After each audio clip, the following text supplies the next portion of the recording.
Hello, you're watching Smart Money, and today we're catching up with Karl Kumbier. He's executive for business banking at Capitec. Karl, good to have you with us. And I'm going to launch straight into things, right? Because Capitec's rise to prominence in South Africa is well known. A more recent description I read was retail behemoth of 24 million customers. So, what do you attribute Capitec's success to? Okay, thanks for having me on the show, firstly, Alishia. I think it's Capitec started 25 years ago, and I think what you can attribute the success to is Capitec absolutely obsesses over the client. And they intimately understand the client's needs. And 25 years ago, when the founders started the business, they actually decided to put a business plan together, and it actually took 6 months to write that business plan because they really wanted to understand. They walked the streets, they interviewed clients, and they actually decide exactly what do we have to build. And then there's basically 4 fundamentals at Capitec. Everything you build in Capitec has to comply with the 4 fundamentals. And the first one is simplicity. So a very simple offering, and it doesn't matter whether you say the richest person or the poorest person, you all get treated exactly the same and you get the same offering. The second one's affordability. So you want to make sure that you have the most affordable offering out in the market. And we always try and be at least 30% more affordable than anyone out there, whether it's bank charges, insurance, connect, whatever. We try and be 30% more affordable. And then it's accessibility. If you think about Capitec in the old days, Capitec's still building branches. A lot of places are closing branches. Our clients want branches. And in the old days, Capitec was the first bank in the country that built branches near transport nodes, built branches in townships, built branches. That branch was open, after hours. They were open on Sundays. So they really, the client couldn't come to the bank during the working week, but they could come on a weekend, as an example. And then the last one is personalized service. We spend a lot of time, effort on our culture at Capitec. And I really encourage people to go walk into any Capitec branch and just go and chat to a consultant, and you'll see how energized that person is. And everyone, we've got this thing called CEO, where we basically, the client always comes first. The E stands for energy. Everyone has to be energized. And the O stands for ownership. All of our staff have to take ownership and run this business like it's their own business.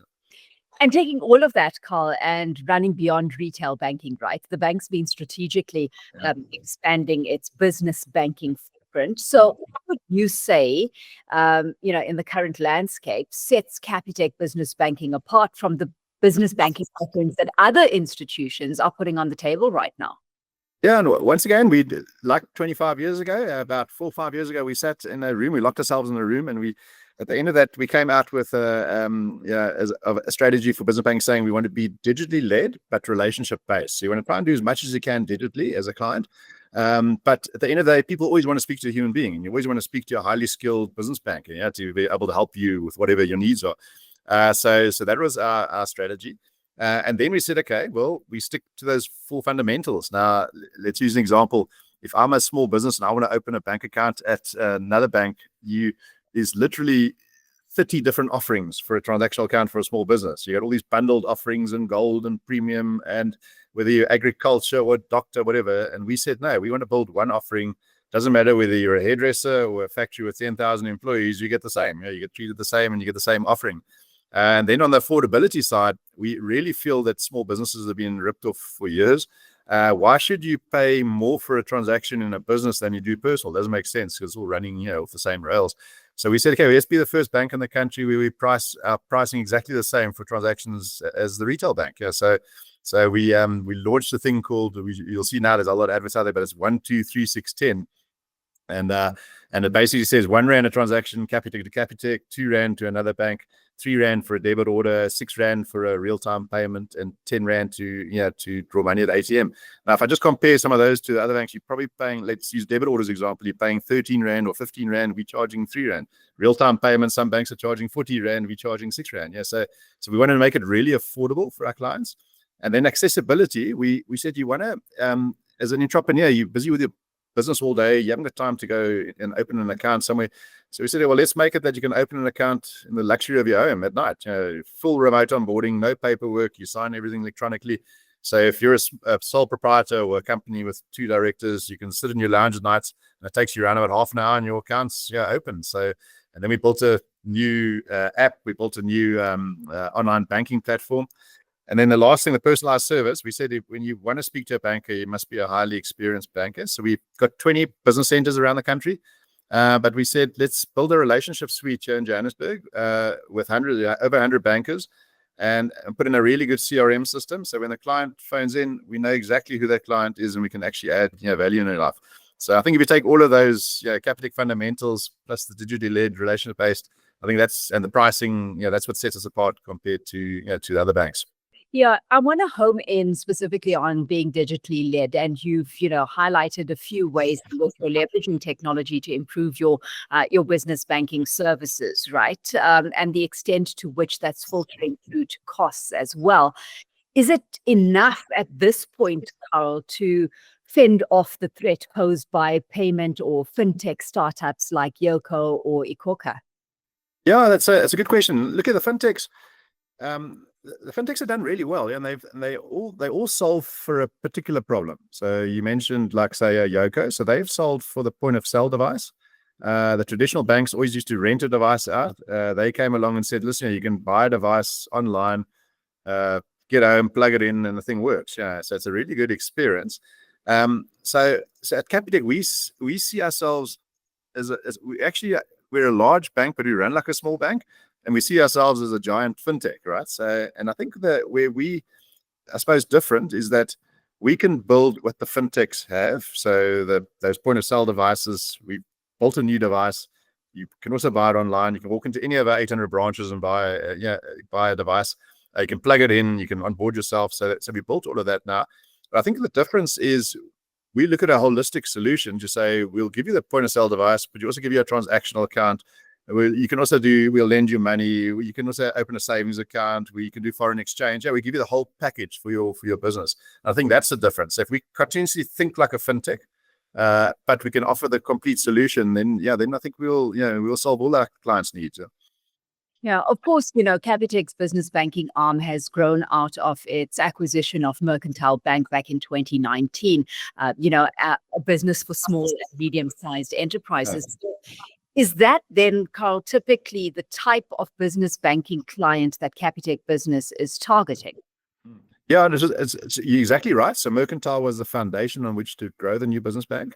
But Mercantile was a high touch, low volume business, right? So in those days, we were only opening, say, less than 2,000 accounts a year, and now we're doing over 10,000 a month type thing. Yeah, so we had to change that model completely, and that's why we basically invested heavily in technology. Yeah, we re-platformed all of our systems. We moved everything into the cloud, just so we could actually handle that scale and volume.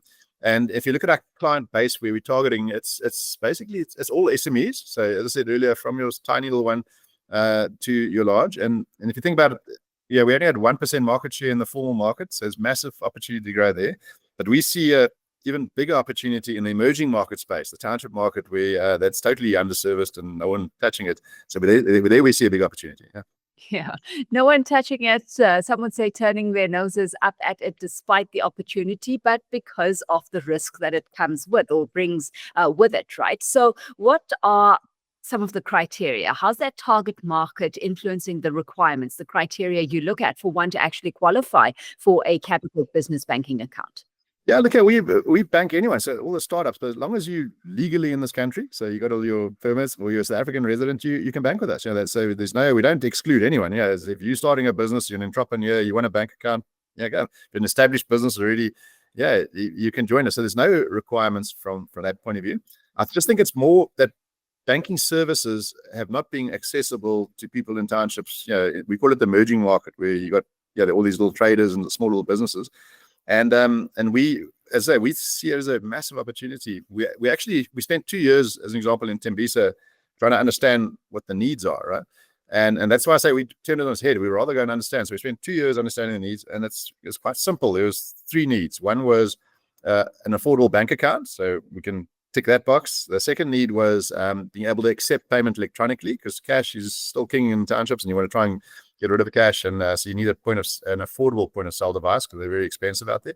And the third one was, and we built that now, so we've got that device. And then the third one was access to funding. Access to finance is everything for small businesses. Doesn't matter if you're merging or formal, you need access to finance to grow your business.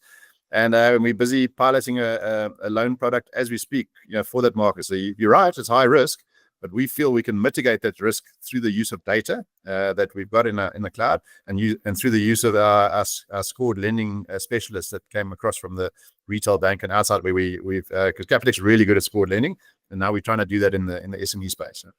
How much of that risk mitigation coming through with the cost of which that financing comes into the SME at? Yeah. Look at the cost it depends on the risk. So you price for risk. So we work. All of our models are based on the probability of default and your loss given default. But let's use an example. The cost is not the issue; it's the access to finance the issue. Because if you think about it, if you're a small business now, and if we can lend you 1 month's turnover, so you turn over 50,000 rand a month, and we can lend you 50,000 rand, you'll then go buy goods with that 50,000, and you'll immediately sell it in the next month and make a 30, 40, 50% margin. So it doesn't matter what your interest rate is. It could be 18%, 20%, or 12%. You're actually going to make still 30% margin on that in 1 month. And your interest rates over a period of a year. So it's a no-brainer for these small businesses. So they just want access to that finance so they can make use of an opportunity, buy stock and sell it. Yeah. So, Karl, as we wrap this conversation up, then, how do you see Capitec Business enabling emerging business and SME growth in South Africa? Yeah, look, we're very excited. I mean, our North Star for all of us, the reason we get out of bed in the morning, we got 1,200 employees here at Business Banking, and is that we really genuinely feel we can make a difference in this country. If we can provide access to finance to small businesses, that allows them to grow, right? And as they grow, they create jobs. And as they create jobs, they stimulate the economy. I mean, we've worked out, we estimate, especially in the emerging side and the smaller businesses, if you can lend someone, say, R1 million to help grow their business, you'll probably create 10 jobs. Yeah. And each of those 10 jobs, those people support at least five people in the family. Yeah, so imagine the knock-on effects of what we can do. So we really believe we can make a difference in this country. And small businesses is the only way this country is ever going to grow, is if we can get the small businesses working really well and allow them to grow, and then that way you create jobs. And as you create jobs, that retail bank grows as well, etc. So now we're very, very excited about that. Karl, let's leave it there. Thanks so much for having joined us on the line today. Of course, Karl Kumbier is Capitec Executive for Business Banking.